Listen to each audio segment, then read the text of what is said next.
ఏంటి UI universe అదిరిందా Upendra జాలం repeat అయిందా ఏంటి అసలు ఆ సినిమా ఏందండి అంత తింగిరి బింగిరిగా ఉంది అదే యాడ్ చూస్తే గందరగోళంగా ఉంది ఏంటది అంటే ఒక 25 ఏళ్ల తర్వాత ప్రపంచం ఎలా ఉంటుంది ఒక రియంతల చేతిలోకి ప్రపంచం కనుక లేకపోతే ఈ రాజ్యం కనుక వెళితే ఎలా ఉంటుంది అన్నది చూపించాలని చెప్పి ఉపేంద్ర అనుకున్నారండి కానీ అది బూమరాంగ్ అయిందండి అంటే చాలా కాలం తర్వాత ఆయన డైరెక్షన్ చేశారండి దీనికి ముందేమో కబ్జా అనేటువంటి ఒక సినిమాలోనేమో పానినే సినిమాలో నటించారు డైరెక్షన్ ఎందుకండి జనరల్ గా ఓం గారు ఆయనకి అన్ని అట్లా ఇట్లా చిత్ర విచిత్రమైనటువంటి అన్ని ఆలోచనలు వస్తుంటాయి ఎందుకని ఏంటి ఆయన కొద్దిగా తేడానా ఏంటి అంటే తేడా ఆలోచనలోనేనండి చాలా ముందు ఉంటారండి ఆయన ఇప్పుడు అంతకుముందు ఆయన తీసిన ఏ కావచ్చు ఓంకారం కావచ్చు ఈ సినిమాలు చూసినప్పుడు అండి అసలు ఏంటి అంటే ఈ రకంగా ఒక సినిమా తీసి జనాలను మెప్పించవచ్చు అనుకున్నాడు కానీ ఆ జనరేషన్ కంటే అవి నిజంగా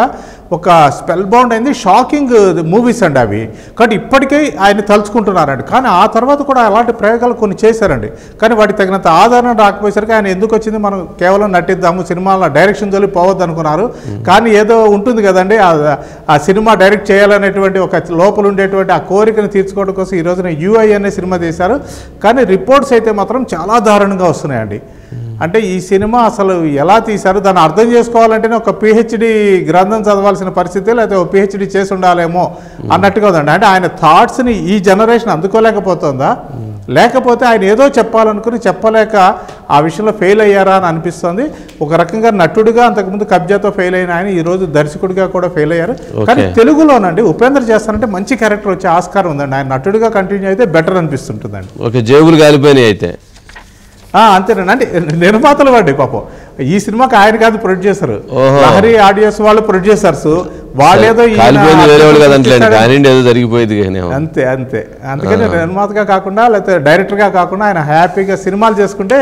బాగుంటుంది మరి ఈ సలహా అంటే మన తెలుగు వాళ్ళు మన వాళ్ళు అడుగుతున్నారండి ఆయన చేయమని అడుగుతున్నారు ఎప్పుడో అంతకుముందు సన్ ఆఫ్ సత్యమూర్తిలో చేశారు అలాగే ఆ తర్వాత మన వరుణ్ తేజ్ సినిమాలో చేశారు ఇప్పటికీ ఆయన చేస్తారంటే ఆయనతో సినిమాలు తీయడానికి రెడీగా ఉన్నారండి తెలుగు. ఏంటి